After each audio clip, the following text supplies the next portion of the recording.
Я не могу, Мирон. Должна.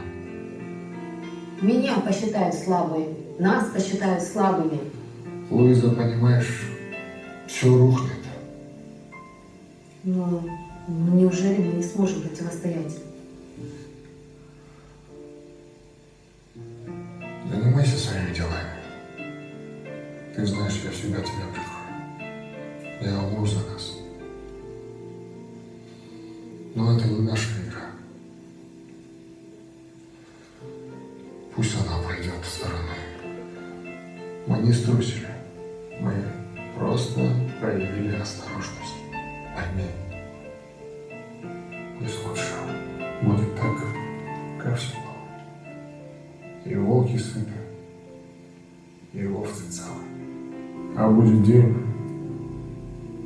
мы еще покажем. Но Мирон Турбаев никогда не проигрывал. Твой авторитет пошатнется. Луиза,